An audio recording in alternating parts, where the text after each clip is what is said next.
This is what I'm calling the go short, go light, go long projects. So a little confusing, yeah, let me explain.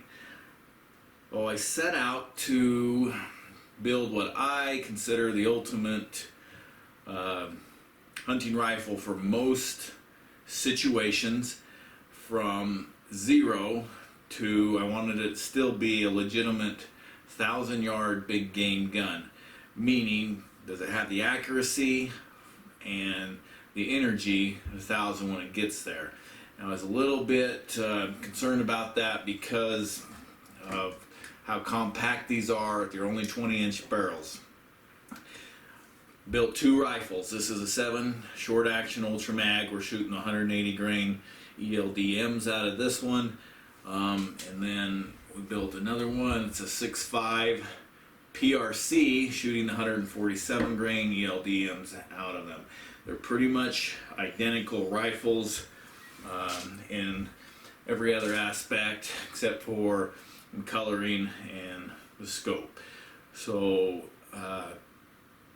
accuracy, what I personally think you need is a 1 minute of angle rifle, meaning you need to be able to shoot a group, a 10-inch group at 1,000 yards and still have the energy to get there. This is all personal opinion on this. I'm sure there's debates on this. What's my cutoff? I want 1,000 pounds of energy upon impact. This 7 SAUM at my elevation is it's got 1,000 pounds clear out to 1,300 yards. The 6.5 PRC, my elevation, it's actually not quite there. It's got that 1,000 pounds right about the 900 yard level. We're going to go through this stuff quick. I'm going to try to give you enough information that you can look stuff up, but go through it quick enough that I'm not boring you to death as well. When you look this stuff up, have a seat so you don't faint. You're going to get sticker shock on some of this stuff.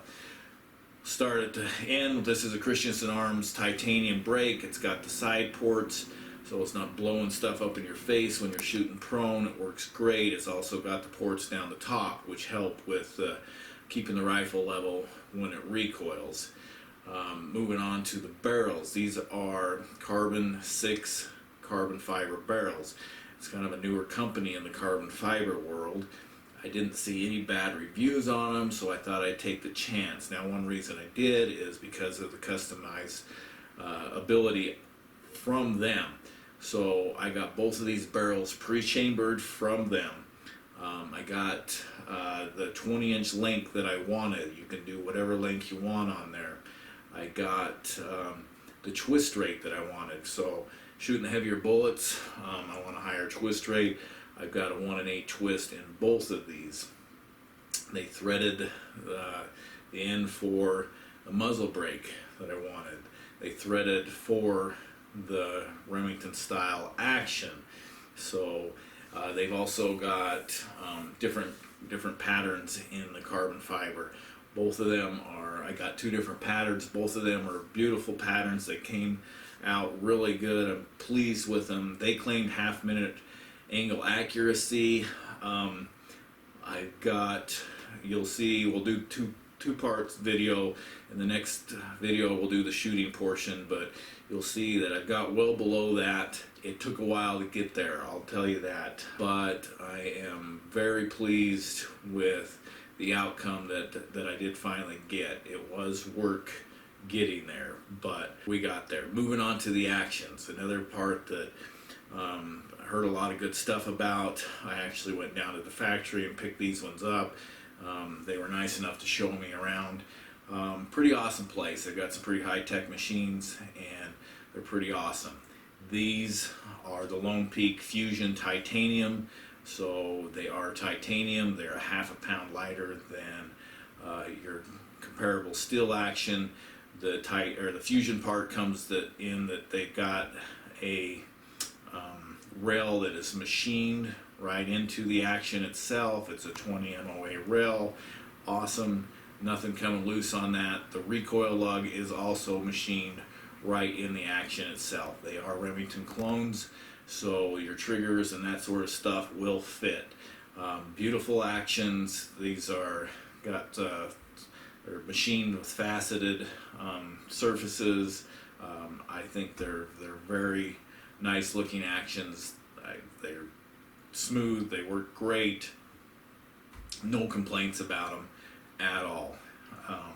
They have done the job really well. Another reason I went with this action as well is that they offer it in a medium length. So these are actually medium length actions. These work perfect for these the short action, the short magnums, like the Winchester short magnums, the Psalms, the 6.5 PRCs. Perfect actions for these. Moving on to the triggers, Trigger Tech triggers. These are the specials that are one up from the base. They're user adjustable from 1 to 3.5 pounds. That they are super crisp. I encourage you to go online, look up what makes them a little bit different than the other triggers out there on the market. They've got some pretty cool features.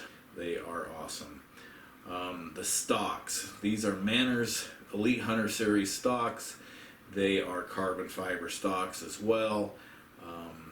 They have many different patterns of paint, and you can get them fairly customizable. They have a good variety of things. These are EH4s. The reason I went with them is, first of all, they're great looking stocks. They've got all the features that I want on it, but a huge thing was to keep the gun aesthetically pleasing. The fore end of these stocks are 3 inches shorter than their normal ones, so with the short barrels that keeps everything proportional and aesthetically correct, and they turned out great. The only complaint that I have about them is the time frame it took. It took 8 months to get these stocks in. Once they came, they're beautiful. They're got a carbon fiber pattern in them that's just right as far as being able to see it. It's not audacious. You have to kind of look for it, but real pretty stocks. Very nice, very robust for being as lightweight as they are. They come in at 26 ounces, so that's pretty incredible. The scopes. So, 2 different scopes on these. My concern for these ones were the weight. Obviously, I wanted to keep stuff down. So, on the 6.5 PRC, I've got a Leupold Vari X6 on there. It's a 3 to 18. I was a little bit worried about the power, but it's fine for out to 1,000 yards and well beyond that. I usually got higher power stuff for that far. It's great. This is probably the minimal long distance hunting scope that I would get as far as the turret system. It works great. It's got a locking turret on it, easy to use. Numbers are easy to read. It's got a 0 stop back on it.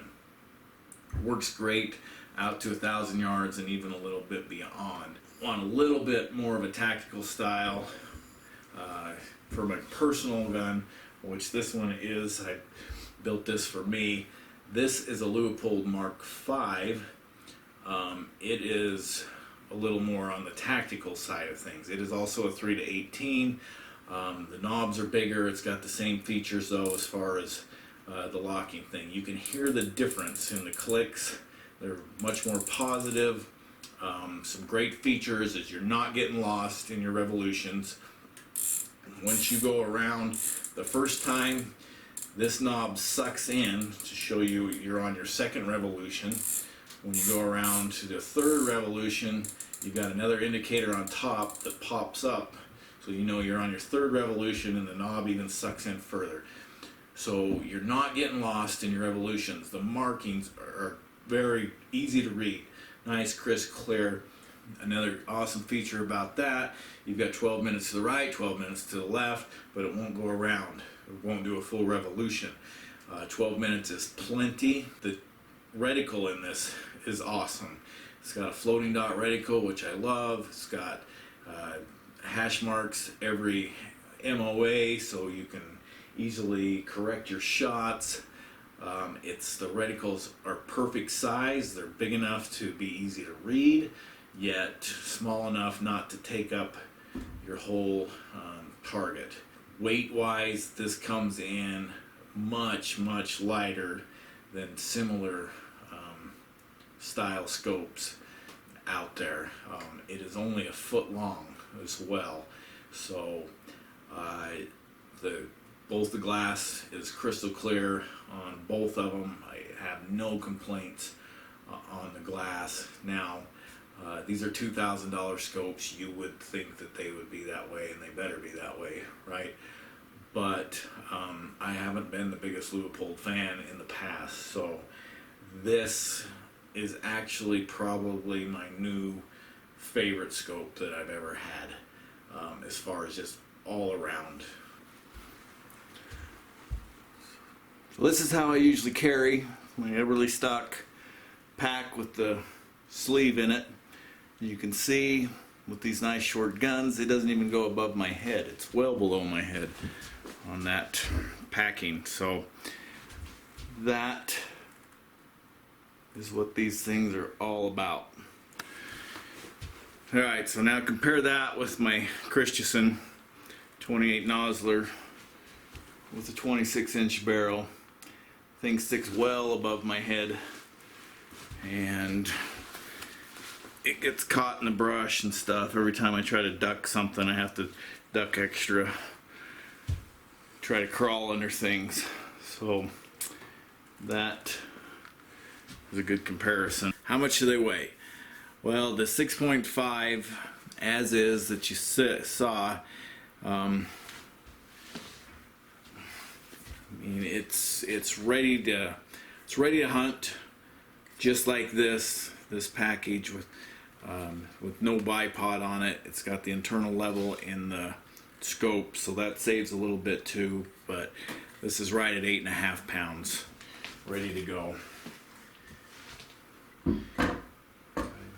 For the 7 SAUM, it's at 8.8 pounds as you see it, but that's with the bipod on it as well, and also this level, neither which weighs a ton. The scope is a little bit heavier, it's a little heavier duty. I'm well aware that you can get 6-pound guns from factory and stuff for much cheaper than this. I get that, but most of them are pencil barrel. Most of them have flimsy stocks on them. These things are robust for being this lightweight. The barrels are, I mean, these are not thin barrels by any means. They are stout. They will repeatedly fire and keep the groups, whereas most of the time those pencil barrels, once you fired a few rounds through them, your rounds are going to start walking one way or the other. Hey, heck with all the details, right? How do they shoot? Let's go on to that.